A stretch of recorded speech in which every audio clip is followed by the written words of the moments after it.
Good evening, everyone. Welcome to Oldkan's Halloween special. I don't know why I'm doing that voice, except that it's Halloween. Welcome back. It's been a while. Welcome. I'm planning on testing this out, seeing if people like it. I'm a big fan of the occult. Whether I believe in it or not now is up for debate, but we can talk about maybe later in the show. But today I wanted to try out something festive for the Halloween spirit. I'm a huge fan of Halloween. I love it. It's my favorite time of year. And I really... what's the word I'm looking for? I really... not resent, but I lament that it's not as celebrated as much as it used to be, or at least I felt like it used to be when I was a kid. It was everything I lived for. It was a big event. You get to be creepy, get to dress up, get candy. It's a huge thing. You spent all week thinking about your costume, you're carving pumpkins, and I get that people still do that to some degree, but not as many people dress up when you're walking around town. Maybe it's different in your area, but up here in Canada, I guess I'm doxing myself here. I'm up somewhere great north. The great white north.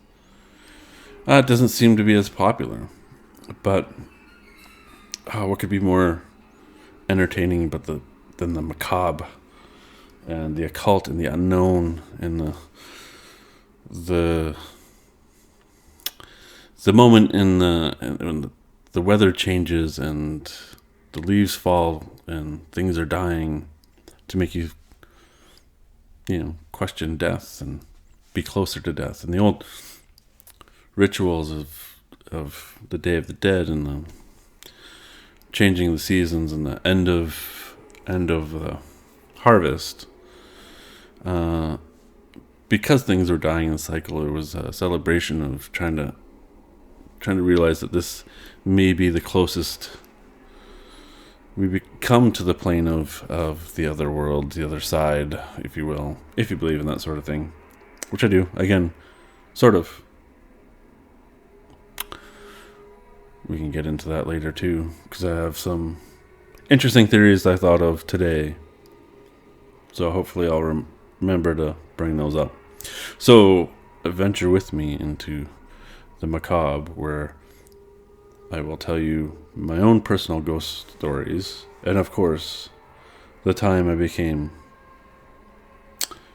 a real-life Ghostbuster. Yes, later in the story I'll tell you when and how I was a Ghostbuster. Not like for Halloween, just like an actual Ghostbuster. So, but should we get started with some ghost stories? So yeah, I contemplated doing this as a live stream, and I think, if this is something people like, I don't know, maybe not even if people like it. If I like doing it and other people want to join in and tell ghost stories, maybe next year at Halloween, we'll do some live stream on Halloween or the night before Halloween, Devil's Eve. But I don't know, like, why not celebrate All Hallows Eve and that thin veil that prevents us, or that thin veil between the living world and the dead world. I find it all very interesting. So, I've got some wine. I've got my old man sweater, my thinking sweater, my writer sweater, my artist sweater. And you can maybe hear some of those fireworks that people like to set off up here. I don't get it. So, yes, I once believed in ghosts. As I'll tell more into my ghost busting story, I was very interested in parapsychology.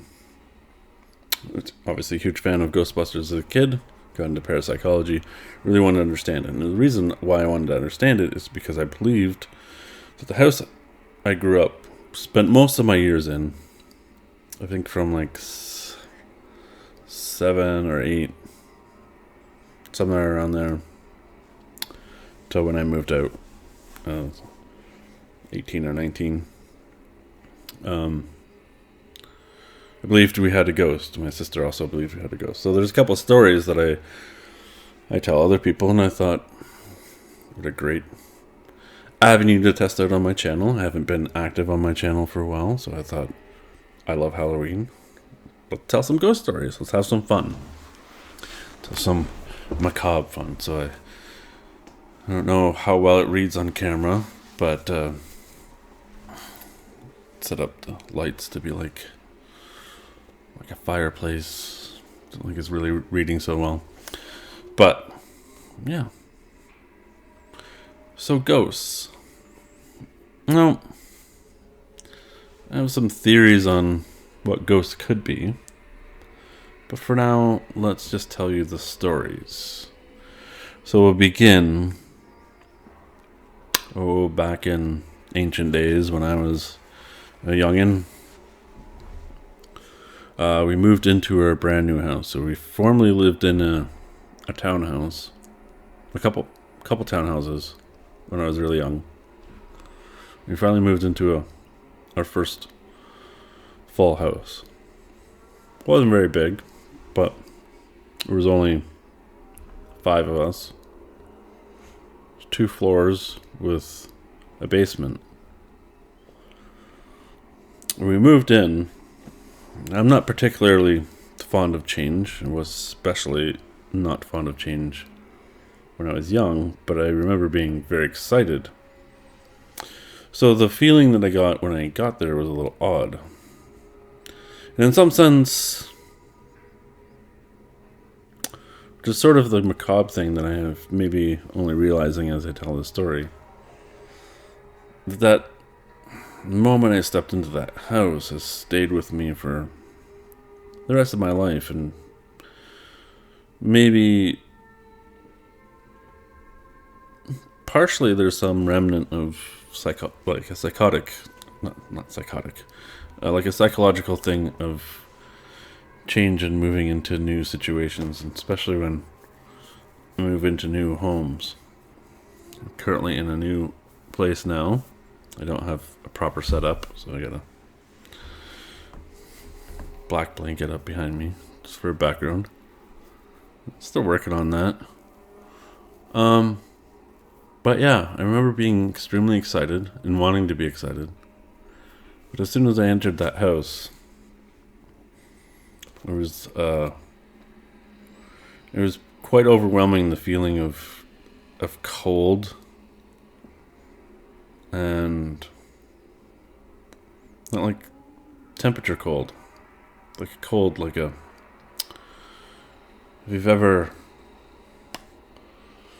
been in a relationship where you felt someone was lying to you, or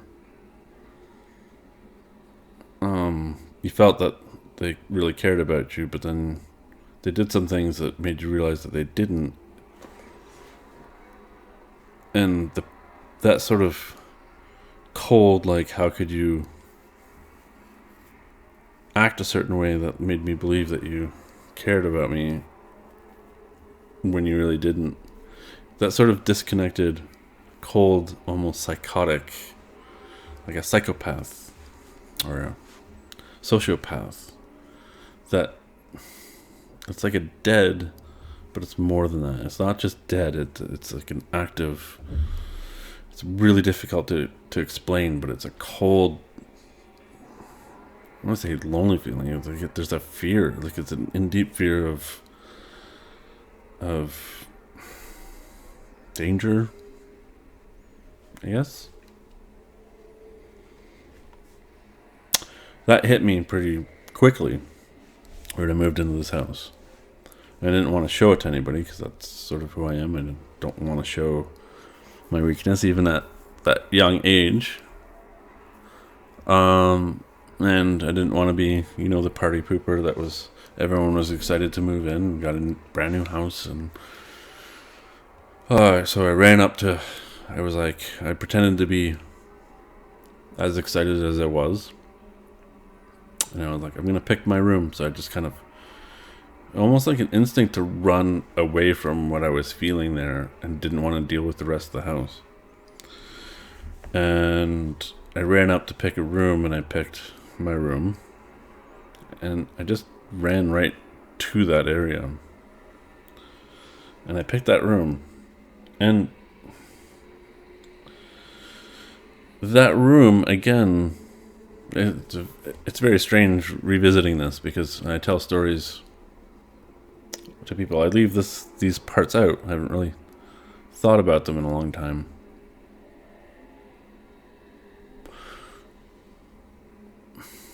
I never really told anyone this part of it either, I don't think. But when I went into that room, it also felt cold. But that was sort of, the rest of the house felt cold. Now, maybe I'm young. Maybe it was a bigger house. It's old. Maybe it was cold. It's a bit strange. I have those feelings now. But it felt different.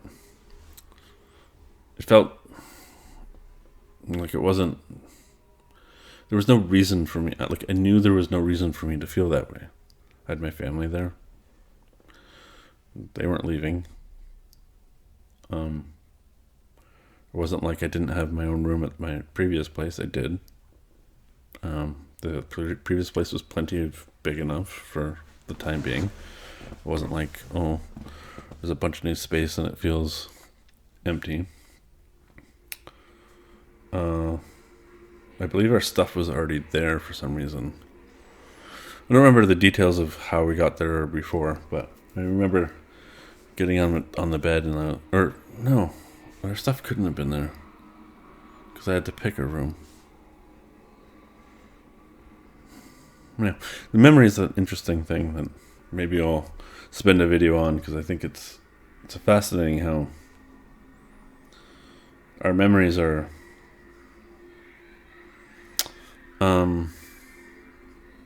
you can't rely on them. We kind of add on to them as we go along, and maybe I'm doing such now and adding on stuff that I've went through and the time after that event. But I do remember that visceral feeling. I picked my room. I remember my sister being upset that I got to pick first, but I just bolted right through the house, right up the stairs. I picked it, and it's hard to describe, but there's like, as soon as we were there, I felt a presence. And as we go along, there was a couple presences. I sipped some wine.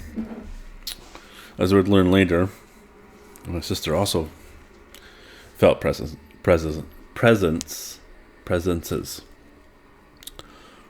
Well, I didn't know that at the time. It was probably years after until I learned that she also felt that. We just sort of held it in.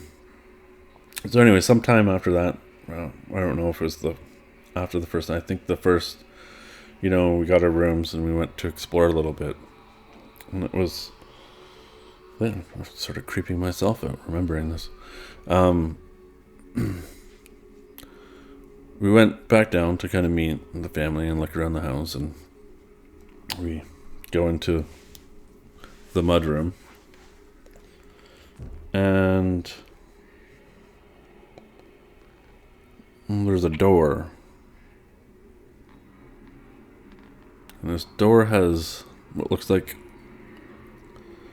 a dent where I can't remember if it was a foot, someone kicked the door, or it was like mid-level height, like a punch. I think it was a kick. It looked like fairly violent. Not a thick door, normal door. Not like a front door or anything, but a normal basement door. I thought, anyways, kid, that's odd to maybe not fix before you sell a house.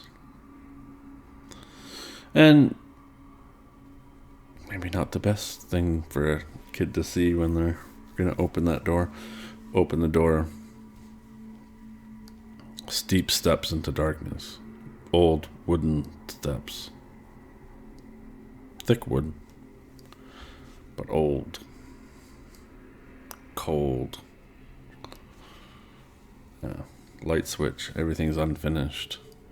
Concrete floor down below. Big open floor. Concrete. Wooden steps with no backing that you notice. You know, one of those ones where they can reach through. Something can reach through and grab your feet. Tumble you down. We descended down there. I believe I was with my sister. She was petrified. So was I. I didn't really want to show it or pretending to be. It's nothing. There's nothing here. It's just a damp old basement. Everything down there, concrete. There's old wooden door on the side of the. When you get down there on the other side, there's a big pillar, concrete, brick, or not brick, concrete stones. Maybe once a fireplace or something, a big pillar. And on one of the walls, there's an old wooden door, wine cellar inside of it. It's a big dark.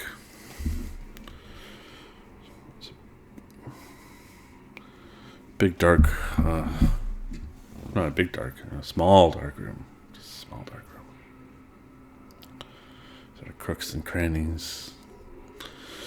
But in that front foyer, there was something like a really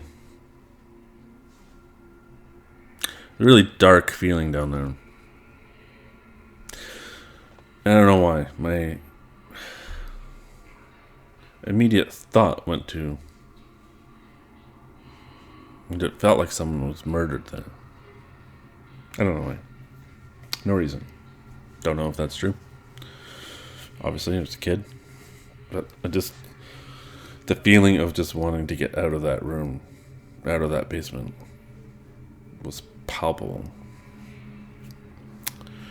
And then our cat came down. Went to that room, hissed, bolted back up the stairs. So me and my sister were out of there. So the basement was never a fun place to be. We had times like toy boxes down there, laundry was down there while we were growing up. Big freezer full of meat and stuff. Had an extra fridge down there. And every time you go down there, it was go in, go down, grab something, come back up. Didn't really want to spend time down there. Stepdad had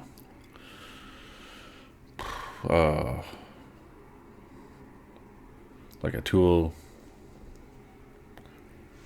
like desk tool area, wood shop there. He didn't seem to mind it. Mom didn't seem to think anything of it. I ended up building like a rec room down there, no one used. Tried to use it a few times, but he just didn't want to stay down there. It's damp, dark. You just felt like you're being watched. And when you're in the basement, you didn't feel like you were being watched by something good. Now, in my room, I also felt like I was being watched. And up there, it was a very different feeling, though. In my room, for some reason, I felt a very maternal. It was maternal. There was that cross between like couldn't tell if it was my dead grandma or if it was like a younger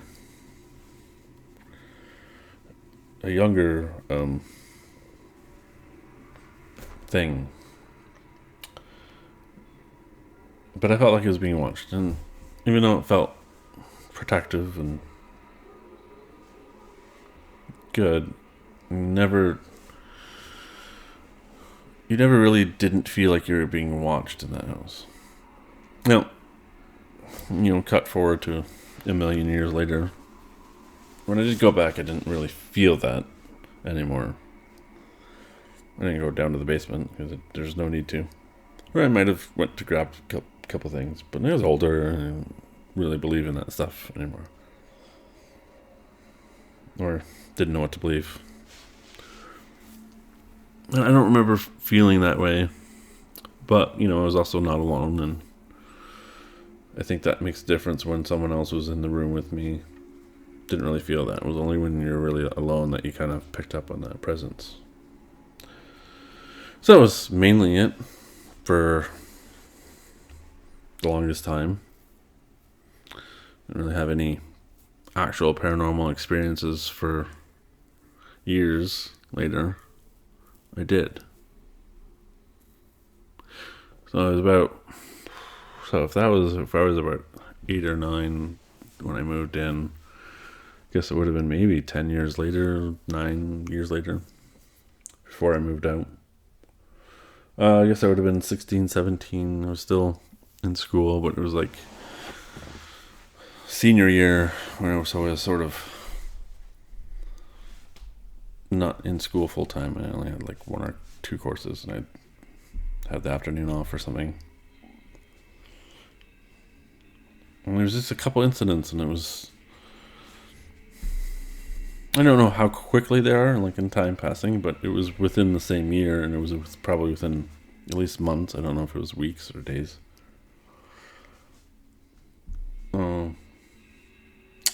Wait, before I get to the actual ghosts, this must have been before I was 18. No. It was definitely before I was 18. So I must have been 16, 17.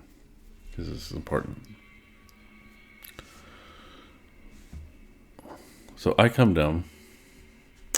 No, I don't remember the exact events. So I remember talking to my sister about this, and I don't remember if it was after I saw these things or before. So it's not important to you guys. You wouldn't know. So we did go to the before I tell the actual ghost story. We did go to, just to add to the events. We eventually talked about the sensation and what we felt there, and we figured out we both felt the same way about the basement, and we remembered the event with the cat. We remember both going down there. So let's say I'm about 14, 15. My sister's 12, 13. And I was like, oh, I thought I was the only one. I thought it was kind of crazy. And at that point, I was into. This is the time I will tell the story about me being Ghostbuster.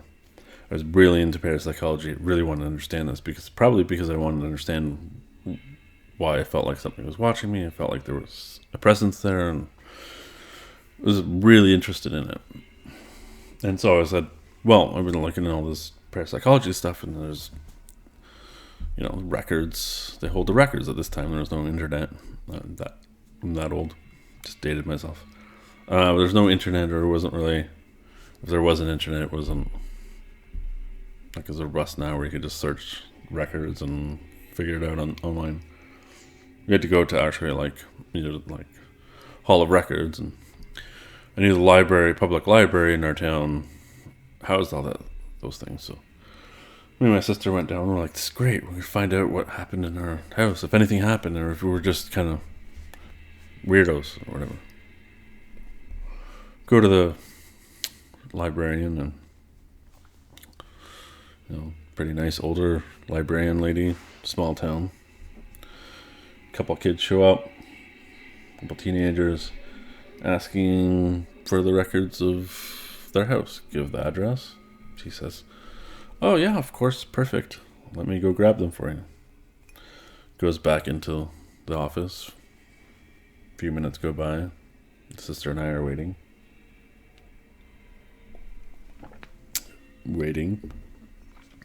Seemed like it was a perfectly cut and dry situation. Suddenly the librarian comes out, tells us, "I'm sorry, I can't tell you, I can't give you the records. You can't have access to those because you're not 18." Now, this was a long enough period of time that if you just spoke to your superior, she'd easily say, "Well, we don't give records out to someone who's 18. There was no reason for a delay." "Oh yeah, I forgot. We don't give records to 18 or until you're 18. Yeah, but the delay is weird in the tone. I don't know if I was reading into it or my sister was, because we both remember it like there was a different tone in her. So, of course, our imaginations go, "Okay, there's something really serious happened there. We're not allowed to see." So then we feel like we're being purposely kept in the dark about something. Maybe our parents got a deal because they don't want to scare us, but they still never mentioned anything. My mom seems to have selective amnesia about some stuff. So anyways, that kind of freaked us out. So let's get back to actual ghost sightings. Or ghost experiences. So I had 2 of them. Again, around the same time. Nothing big, but creepy. The first one. This is the one where I actually saw a ghost. Or I think I saw a ghost. And at the time, you're really quite sure you see something, but then you have to question your mind, like, did I see something, or did I just think I saw something? But it was so... There's no, like, you're thinking about something, or you're watching something, and there's no remnant, like, there was no connecting the dots of why I would be thinking about this. I hadn't been... This is the time where I hadn't really been thinking about ghosts. I hadn't been thinking about being watched. We're just sort of there. You got used to it. But I wasn't watching anything particular that would make me think of this event. I wasn't thinking about anything. There's no real reason for me to think this. I come downstairs from my room to grab something to drink or eat. And in our house, you walk down the stairs and you walk past the living room into the kitchen. Directly, they're linked, really close together. So it's not a far hallway. You just walk right past the adjoining rooms. Oh, as I walked by, I sort of noticed the rest of my family in there. 3 of them that were home.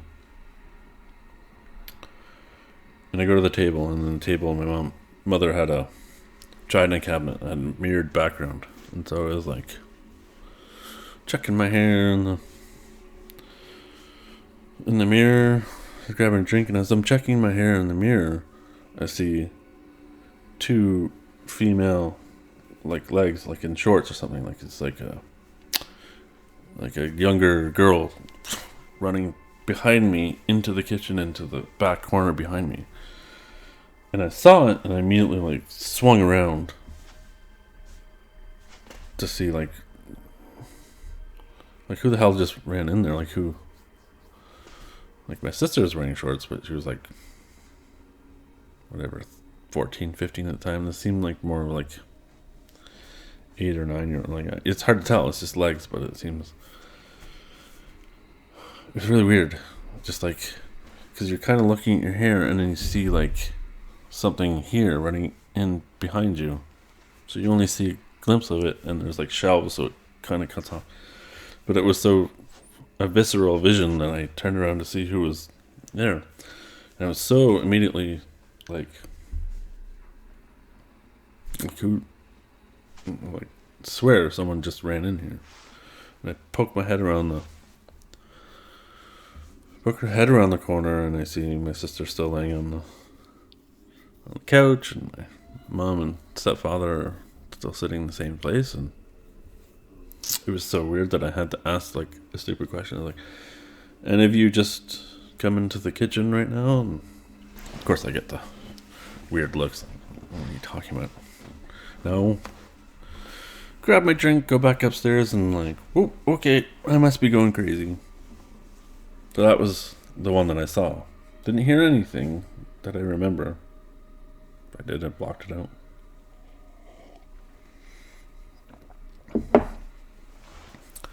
So that was the closest I've seen to seeing a ghost.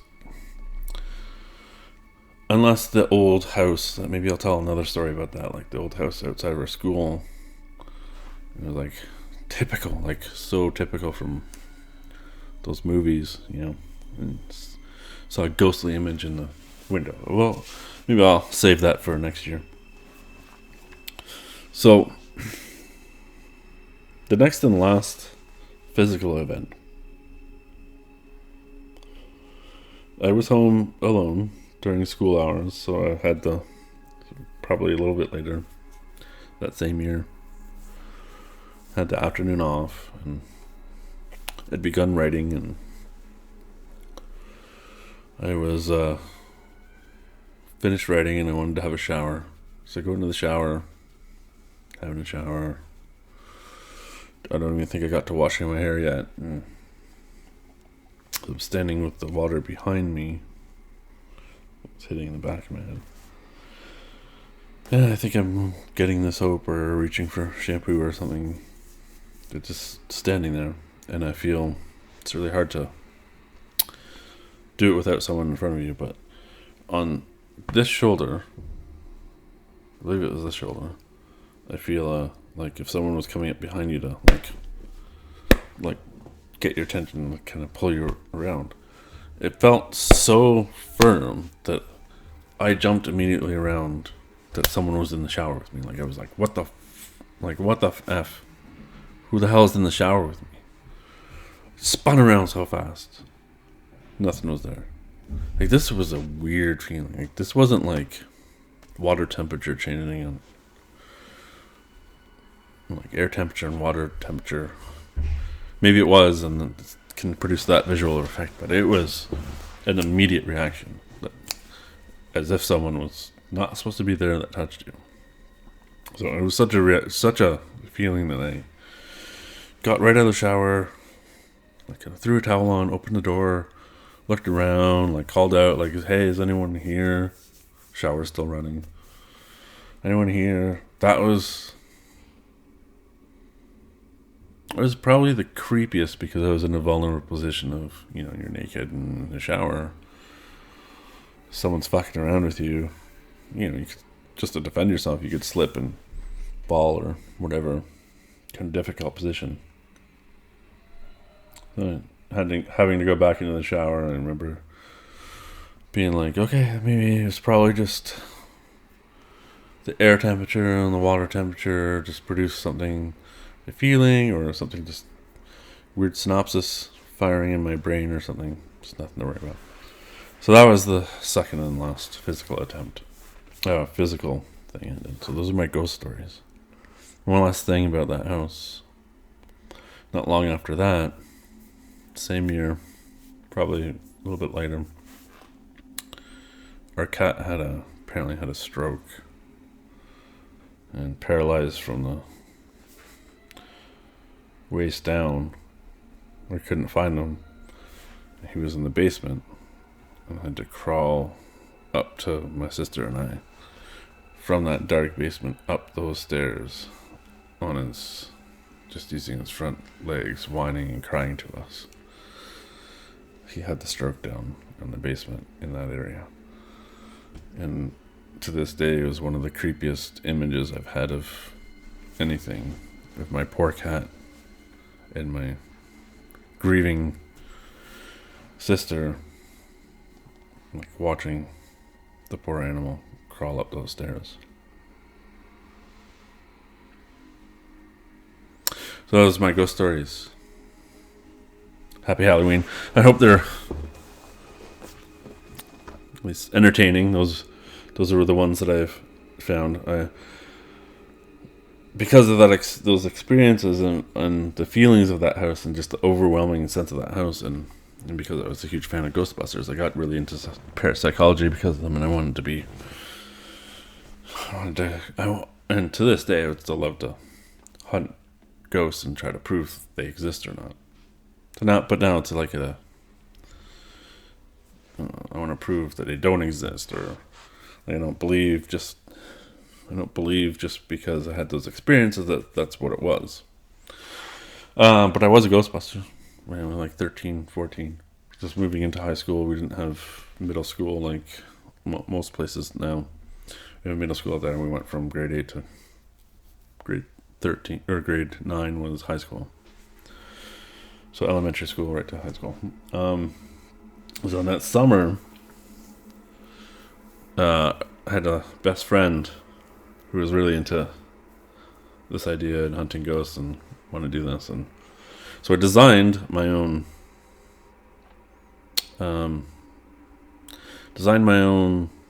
equipment and method of catching and containing a ghost. And if my hypothesis of apparitions and how they appear was correct, and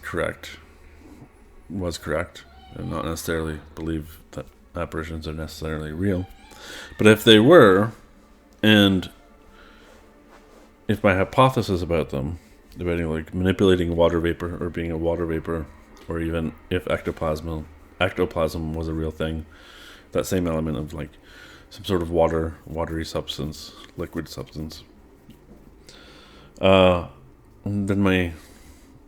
this would have worked and would work. So that summer I designed 2 ghostbusting packs, and you would need 2 people. So one pack was like CO2 fire extinguishers. So you get 2 or 3 of them, pack them on there, jerry rig them. I was all about like rigging things together and tchotchking things together and taking things apart and making new stuff out of them, electronics, and just building stuff out of things that shouldn't go together. So I would have been able to figure that out, and I had designed how I would do it. I don't remember the details anymore. I lost the blueprints, but I could probably figure it out. So you get like a couple. You would have to test it out how much you would need, how much is in a container. I was 13, 14. Didn't have internet to look up these things, and didn't have access to a bunch of fire extinguishers I could just shoot off.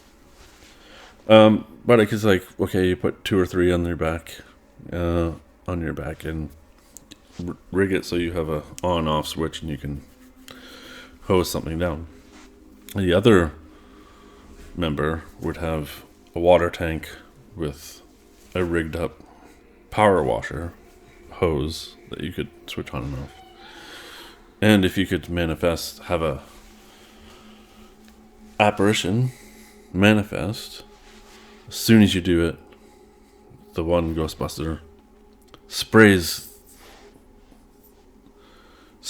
the apparition with water, adding water to the sort of mist that would be there, or ectoplasmic mist.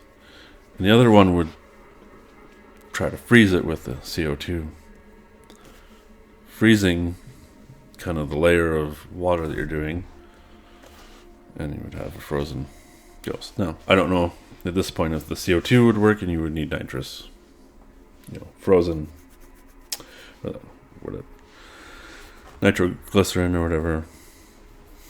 The concept kind of stays the same.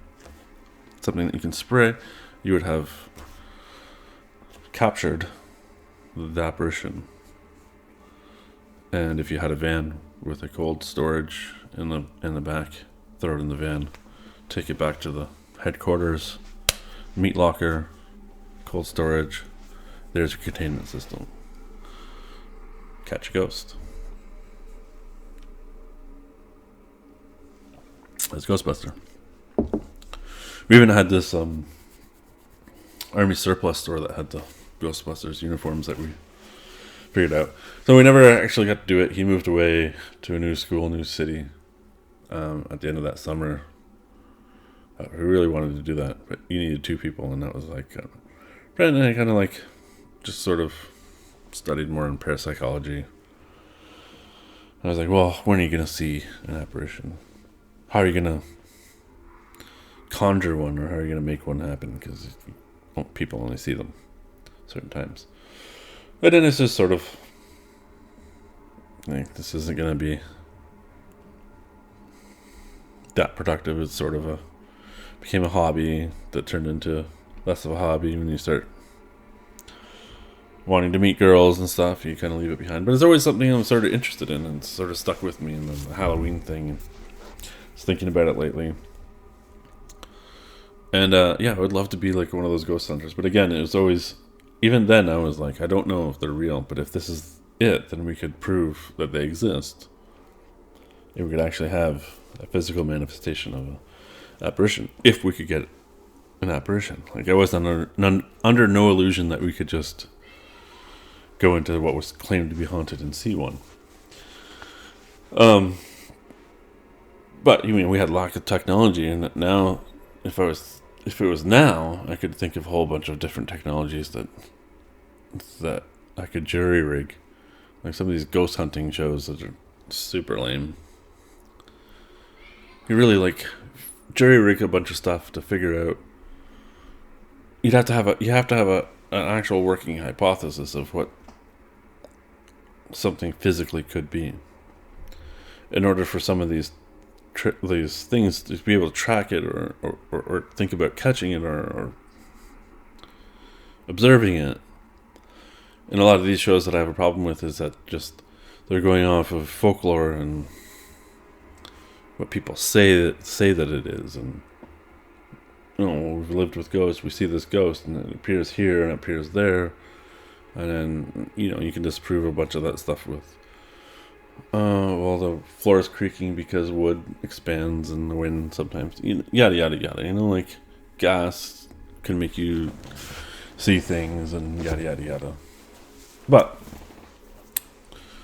and without an actual working sort of hypothesis or theory, I guess theory would be further than what. Look, if you don't have like a concept that you could reliably prove, or you could disprove, something that you could work with in order to like kind of test your theory, and then it's all just bunk, right? You listen to, like it's cool. You listen to the radio wave things that they do, and you can pick up words, and that's kind of neat. But as a ghost, I don't know. There's like a working theory that I said I would bring up at the end of this episode. And I said I would tend to lean now more of, instead of ghosts, what you're seeing is, so there's different realities, and I would love to do a video about how I think that some of us have jumped from 2 timelines now in the last couple of years. That our original timeline collapsed a while ago, and that we're now into the next ones. But to say timelines, sometimes that's just a fun way of putting it, but like parallel universes that are here, different dimensions could exist within these parallel, where it's like maybe the different dimensions are the plane where all these worlds, these parallel worlds, these parallel universes exist. If that's the case, there could be a dimension that's non-temporal. So like time doesn't go one way or the other. It's just you can access it. Like they're shifting around. Maybe these parallel worlds sometimes don't really crash into each other, but it's so close that you're seeing, like you see, it looked like someone was standing right there. Just like, kind of like, there's a bit of the others, and I saw a ghost story today about one where this woman saw two, kind of like the other things, they saw two men sitting in a chair and they're pointing at them like, there's a ghost. Like they thought they were the ghost. That this would sort of explain that phenomenon. It would also explain the phenomenon of things like the hand hitting on me there, here, or being watched. That it's not a ghost or an entity or a demon. That it could be someone that can perceive you too.